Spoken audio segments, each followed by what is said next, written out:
嗨，大家好，我是三盒子。今天和各位家人分享呢，就是我即将讨论的新的系列，关于手相掌中乾坤系列。其实呢，不知道各位家人以前有没有看过其他老师的分析，关于呢所谓的掌纹以及指纹的分析呢，大家都一般以为都只是按图索骥，但是呢，不免的还是对一些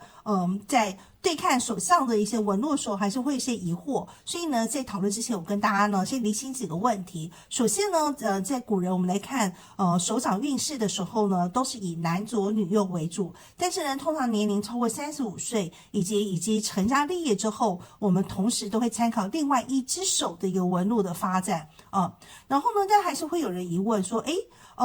我都活到这个岁数，明明我先天这个运势呢蛮好的，对，那为什么还没走到是马上就看后天的运势？首先呢，如果说我们在先天的运势，就是所谓男左女右这样看手中掌纹的时候，你会发觉，这些好的运势怎么还没走到？我马上就要看后天的运势。其实呢，只能说在这好的运势中呢，它可能在生活中呢展现一些小的好的运气。但是呢，因为我们的后天的掌纹呢，它还是会随着我们的年纪增长呢，会有改变。然后当然是针对我们有没有很积极向上、认真努力的生活与工作，那以及呢，就是在我们有没有常常心存善念呢，多做善事呢，都会影响我们掌纹的发展。但是其实只要我们有好的根基，不管先天的掌纹是不是这么好，或者是不够好，但是呢，只要我们呢，就按照我刚刚讲的认真的生活、努力的工作，然后呢，以及呢心存善念，多做善事的话，说不定呢，我们呢在今天的分析之中，你会发现，你手上的掌纹以及透露的，你即将会有很好的财运哦。那关于刚刚有关掌纹的这些常见的一些问题之外呢，然后呢，我们要了解的是，通常我们在看掌纹的话，因为西方呢它也有所谓的手相学所以在今天所谓的探讨所谓的掌中乾坤的话，我们是同时参考了东西方呢，同时在掌纹的显示里面，哪些情况之下呢，它是有一个很好的财运。当然财运的话，我们有讲一般生活中的小偏财，或者因为我们工作辛苦有劳有得，甚至自己呢将自己继续做投资这方面的一些偏财正财的一个运势。当然很多人都希望我突然之间一夜暴富，然后呢发横财，这样子的话也都是可以从掌纹中得知。当然呢，还有可能会形成巨富不为人知秘密的这些掌纹，我们都会在这系列中呢跟各位家人呢好好分享。对了，各位亲爱的家人，在讨论之前，我一定要提醒一件事情。很多人认为说，我为什么没有这样子很好的财富纹？我用刀割一下，或者故意人为的让自己手掌受伤的话，是不是留下了这个疤痕，就是可以形成所谓很好的财富纹？千万不要！记得，只要我们手掌留下了不可磨灭的一个伤痕的话，它并不是掌纹，它是一个伤痕。伤痕的话，在手掌的呈现的话，它很有可能会影响我们运势的发展。最常见的话，甚至会影响我们健康的运势。所以这一点呢，各位家人一定要谨慎，千万不要轻易的让手掌受伤哦。好的，在讨论掌纹之前呢，我们先了解一下手相常见的名词然后最主要的，我们把手打开平看的话，我们发现它最主要有3条很明显的纹路最上面这一条呢叫做感情线，然后我们古人又常称为天线。然后呢，从虎口呢往小鱼际方向呢走势的这一条曲线呢，我们中间这一条呢，我们俗称为智慧线那古人又称为是人线。然后呢，很多人是大部分就是连着智慧线的起端呢，然后呢，有一些人是连着的再往大鱼际方向弯下来这条线，我们就统称为生命线，然后呢，古人称为地线。所以我们古人呢，将这3条主要的主线呢，我们称为天地人，就是三才者。那如果说这3条纹路呢，主要呢它非常清楚然后没有其他的杂纹呢所交叉中横的话，然后呢，其实这样子有这样掌纹的人呢，一般也会比较顺遂。好，介绍完最基本的这3条主线之后呢，西方手相学呢会将我们手掌呢分为9种掌丘。那各位家人可以看图示哈。那其中呢，火星丘呢它是分为2处。那我们呢古人呢是将手掌呢分为8卦跟8宫的位置来分析，请看图示。那让各位家人了解一下这个。在探讨呢所谓的财富纹的时候呢，它有时候在一些特定的位置上，它才有这么一个很好的一个吉祥的意喻。所以呢，为了方便于我们做一个解释跟分析，所以呢，我们在这个掌丘的位置，就手掌的一个分布的话，我们会同时参考我们东方与西方呢，在不同位置呢，它代表一个吉祥意义的话，这就必须要有图示来做一个解释。然后呢，大家看一下。在探讨财富就是发财这个议题的时候呢，我们就以2大主轴去探讨。首先我们要看我们手掌的一个发育的一个形态，就是掌丘，对，它代表一个特别的意义。第二个就是我们在手掌上发现的一些特别的一些纹路。那纹路的话，我们也是分2大种来探讨。第一呢，就是类文字，就是它的一个形状，这些掌纹的符号呢，很像某一些文字，对。就是等于字形的一些符号的一个吉祥的意喻。还有一个呢，它单纯就是一个图形的符号，对，所以有文字形的符号以及图形的符号来所以我们要同时来去探讨关于掌丘的一个形态，以及一些这些代表吉祥、代表发财的一些掌纹的符号来代表它不同的意义。好的，首先呢，我们可以将我们的手掌摊平，然后呢摆在眼前，最好就是眼睛下15度或平视。发现掌中呢有一些位置呢它会凸起，我们就称为掌丘。那其中呢跟我们今天探讨的主题财帛有相关的3个位置，首先是看了我们食指下凸起的部分，我们古文称为巽宫。那西洋手相学呢它称为木星丘。第二个呢就是在无名指跟小指的中间会有一个凸起，对。那这个的话，我们称为坤宫。那西洋手相学呢，它会称为是水星丘。最后一个呢，就是我们的大鱼际。大鱼际呢，我们称为艮宫。那西洋手相学呢，我们会称为这个是金星丘。那其中呢，这3个虽然都跟财运有关，那最重要的就是我们食指下的这个位置，我们称为巽宫。有句俗话说，巽水一勺可就贫。所以呢，如果我们发现了在这个巽宫的这个位置呢，俗称的财帛宫这个位置的话，如果呢发现了接下来我们分享的任何一个财富纹的话，那不就是吉上加美呢？然后呢这个呢是关于我们手掌在探讨掌丘的跟那个财运有关的一个相关的位置。那接下来呢就是我们影片里面最主要呢探讨的内容，就是有一些特殊的一些财富纹，有些呢是类文字符号，那有的是纯粹的一个图形的符号。那在今天的影片呢跟各位家人呢分享呢就是10种最常见的一些财富纹。有一个很重要的观点要跟各位家人呢特别强调一下，这一些呢特殊符号呢原则上的话最好不要与我们手中的3条主线呢有任何交集。它有独立一个位置或在一个特定的位置呢，都是一个很好的一个财富的一个征兆或象征。但是它一旦呢与我们3条主线交集，当然有些特殊的一些符号，它本身是由3条主线呢相互构成的话，那是另当别论。但是有大部分那个特殊的这些财富纹呢，最好不要与3大主线有交集，因为一旦交集的话，它可能呢代表的意喻呢，就是在达到财富之前呢，会遇到一些挫折，对，那甚至一些阻碍等等的，会运程比较波折，好的，我们现在开始介绍所谓的财富纹。第一个比较常见的是十字纹，我们又称为金十字纹。它在特定的一个位置上面的意涵也是不太一样。我们通常会讲它假设出现在坤宫，坤宫的话就是无名指以及小指下的一个位置。那如果它是出现在无名指下的话，西方手相学就是俗称的太阳丘这个位置的话，它代表呢是有偏财运，而且呢在这个位置它的桃花运也会比较强哦，异性缘特别好，而且呢老来呢可以享清福。那如果我们是在中指下面呢发现这个金十字纹的话呢，就代表他的事业发展比较顺利，而且呢可以发达致富，受人尊敬。最特别的是呢，他在社会上呢还会享有比较好的一个名声。好，那十字的话，记得就是横跟竖的比例呢，竖的话会比横要长一些哈，不是说横竖是一样长，对，然后所以它的十字是横比较短，竖比较长，这一点比较特别，各位家人要分辨一下。第二个呢比较常见呢是金锦纹，然后呢古人又称为玉锦纹，你知道吗？金玉满堂，是金是玉，对古人来讲都是非常吉祥的一个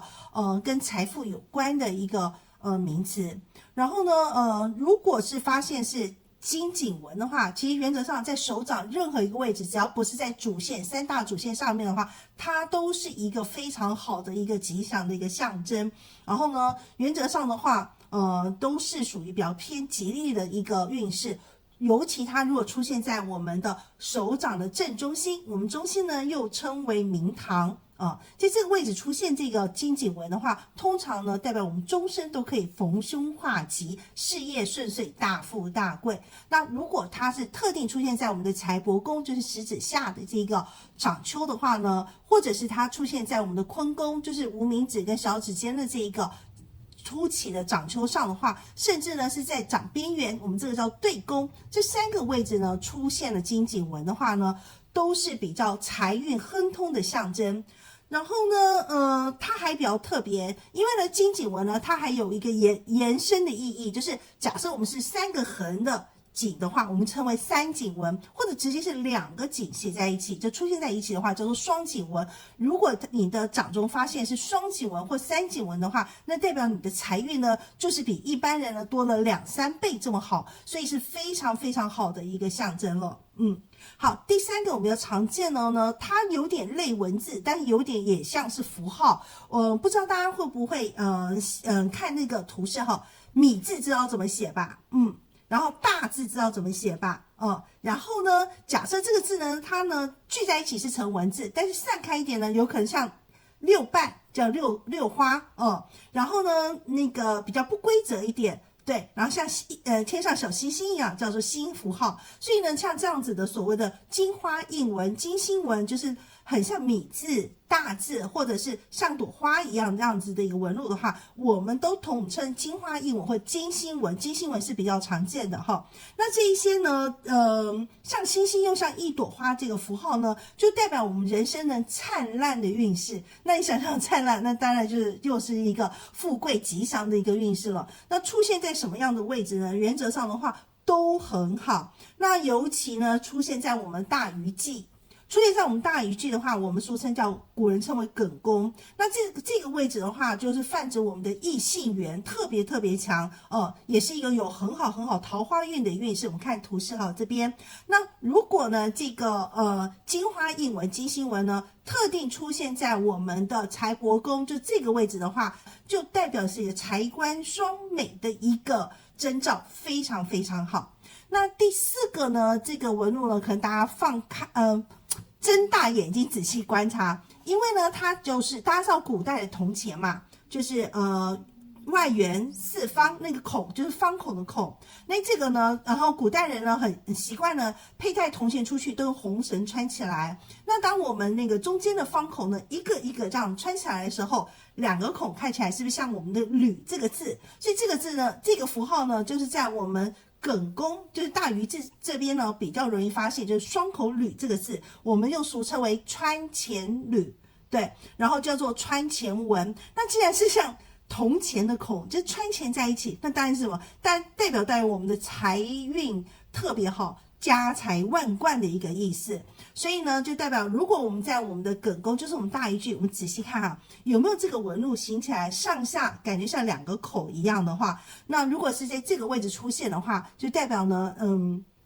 我们将来呢一定有一个有钱有势的运势，甚至会家大业大，非常非常好。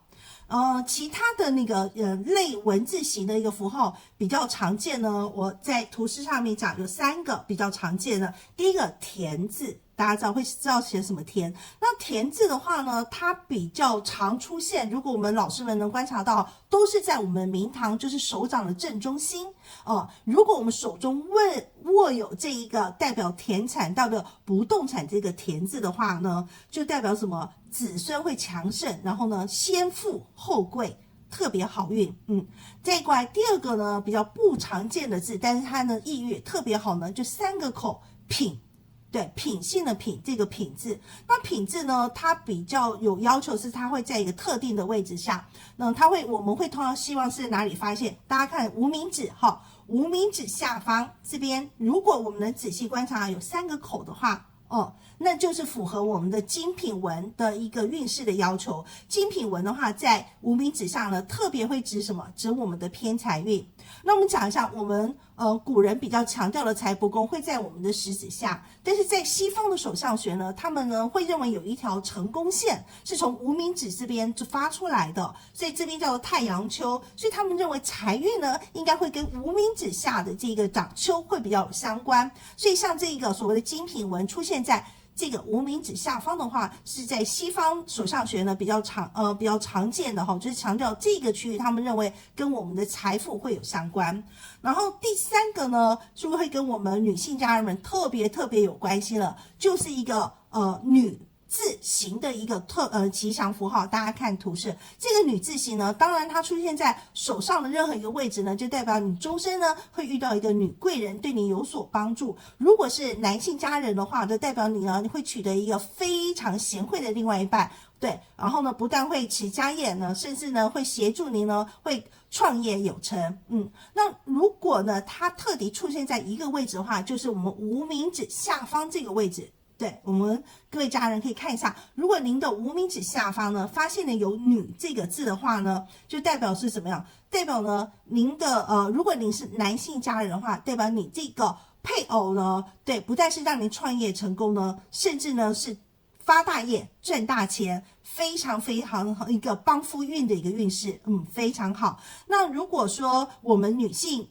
家人的话，在这个坤宫有这个位置的话，就代表呢在你中年以后呢，对，然后呢关键时刻的时候呢，一定有一个强而有力的女贵人会给予你一个非常好的一个帮助跟协助，让你在事业的发展上呢非常顺遂。第六个呢，我们会见到在掌中呢比较特殊的一个发财纹呢是三角形。这一点比较特别，记得这个三角形呢不是等腰三角形也不是类三角形，而是呢正三角形。当然，如果说你有一点完美主义者，你要拿尺量是不是正三角形？那 OK， 就是你肉眼可见觉得它很像正三角形就可以那这个的话，它有一个要求，就是必须在特定一个位置下。所以这三角形如果出现在我们小指下发现的话呢，代表我们家人的偏财运会比较强。但是如果我们在我们的掌心，就是明堂的位置发现的这个正三角形的话，恭喜你了，因为呢，当我们能掌握这个正三角形在我们手掌心的话呢，代表我们的偏财、正财的运势都非常好，甚至呢，你可以积少成多，成大富，非常好。然后第七个呢，是一个比较难得见到的一个纹路。说实在的，从以前到现在我只见过一次，就是金龟纹。有人认为呢，米字符号画起来像金龟纹，但实际上金龟纹呢，它实际上呢是要求比较严谨的。大家请看我的图示就是类似像这样子的一个符号，就类似一个六角形，那中间有一竖横，然后呢四边呢还有两个像角一样的东西画出去，这样子一个金龟纹出现，你想想看这是多么难得。所以当我们掌握这个金龟纹的话，你就想想看，在我们之前所述的这几个代表财富纹的，包括金星纹包括金井纹的话，当你掌握一个金龟纹的话，它就是他们的升级版，所以它的运势就是他们的好几倍的一个好运势。然后呢，就等于我们可以财源滚滚，金玉满堂了。那第八种呢，就是比较常见的，就是生活中呢，可能求财还比较容易的，小偏财的一个运势，我们称为钱财纹，在哪边？在我们的古人常讲的坤宫也就是涵盖了整个的西方手相学说的水星丘以及太阳丘，就是无名指跟小指这下方的直条纹。而这个直条纹它的长度至少都要超过1公分，就是1厘米。然后呢，至少要2到3条以上，一条是还不够的哈。对，至少要2到3条以上，越多越好。那个就是你日常的小偏财运。所以我们在12生肖的时候讲，谁今年有财运啦？这个情况呢，你就要特别观察，就是这一区这个钱财纹，你发觉比以往呢更清晰了，甚至多长几条出现的话，记得一定要2到3条以上，一条不算哈。这个情况的话，就是那一阵子开始要正走财运了然后那个时候哈，你就可以放手一搏啊，对不对？可以做一些投资理财的事情。然后第9个呢，小贵纹。那小贵纹的话，这是我们古人比较强调，因为我们中国人很注重的是我们财帛宫，所以在我们的食指下方这边，这个掌丘的附近哈，然后记得是食指下方，不要到中指了，有明显的直条纹，一样。一定要超过1公分的长度，然后呢，很明显的垂直的一条线这就是小贵纹。当然，小贵纹你要2条、3条都很好，但是小贵纹它的定义呢，比较没有那么严谨，是1条很明显的直线都算小贵纹。当然，2条、3条以上的话，都是运势就会加成的作用。但是刚刚讲的钱财纹的话，是至少一定要2条以上才可以。好，然后第10个呢，我和家人们分享的这个纹路呢，它并不在我们手掌中了，它比较少见，也会被一般老师们所忽略的。但是呢，它偏偏呢也是指我们的偏财运。因为偶尔都是希望生活中突然有奖金啊，或者是参加摸彩的时候，对，或博弈的时候少赚一笔，所以这种小小偏财运的话，我们就可以从我们现在讲的测字纹去看端倪。测字纹在哪里？通常就2个手指头哈。无名指跟小指从上到下，第1指节、第2指节、第3指节，还有第1指节、第2指节、第3指节呢，非常明显、清晰可见的直条纹密布。对，记得是天生的不是人为受伤的。对，这样当我们这各3个指节呢都充满了直条纹的话，恭喜你，这就所谓的测字纹有这样子的话呢，就代表偏财运即将。那比较特别的是说，如果你单一只是小拇指啊，或者无名指，这已经算是有一点小偏财。如果2个指头都有，或者你是无名指上面有明显的这样子的一个测字纹的话，恭喜你，你不但有偏财运，而且呢，你还是属于一个名利双收的一个运势。所以这样的一个纹路的话，在我们的指头上的纹路的话，是非常非常难得可见的。各位家人可以仔细观察一下，您有没有？我们老师常探讨这10种财富纹呢，然后呢，其实在仔细的观察中的话，防不胜防，说不定你就发现你有那么1、2条呢。下一集的影片呢，我会将另外10种呢，比较不容易常见，或者它代表的那个财富的意蕴呢，更盛大的象征的那个财富纹，以及呢会一夜暴富的2种手相，还有呢，甚至成为日后呢可以成为巨富的一个手相呢，我们在下一集再来探讨。非常欢迎各位家人呢，在我影片下留言，然后您的鼓励与支持呢，就是我不断的希望能把影片做得更完善的一个动力与支持了。好，祝大家财源广进，心想事成。非常感谢各位家人对我的频道的影片的支持。由于上一集的影片中，我有跟各位家人说过，只要呢您在我的影片下面留言，当我订阅数破获100以后呢，我会亲自呢抽出幸运的5位家人呢，赠送这个我定制的一个非常好书写的一个笔记本。然后呢，因为它特别吉祥的意蕴呢，也希望能得到这个奖的家人们红红火火20年。然后所以非常感谢各位家人呢对我的支持，然后订阅数也超过我的期望那在影片下呢，有一些家人对我的留言呢，也是让我获益良多。你们支持都是我接下来能继续做出好影片的一个很大的一个动力。那由于这次留言没有非常多然后呢因此呢我在呢留言的家人们呢做签以后呢，抽出了5位的幸运的家人，然后有照片为主哈。然后呢，希望得奖的家人们呢能看到这样子留言，以及我在影片上面有再一次公告一下得奖的名单，能主动email 跟我们联系然后留下您的那个联系的住址，然后方便我们将这个充满心意的小礼物能亲自送达给您。然后呢，下一个我的期望目标呢是500的订阅数，然后希望我认真努力的制作的影片呢能得到更多的家人的支持。当然呢，您的每一个留言呢都对我来讲都是非常珍贵跟珍惜的。好，然后呢，希望呢看到影片的家人们呢得奖的家人们尽快与我们联络，然后呢我能将我的祝福能尽快送到你的手上。再次感谢各位家人对我的支持，谢谢你们，拜拜。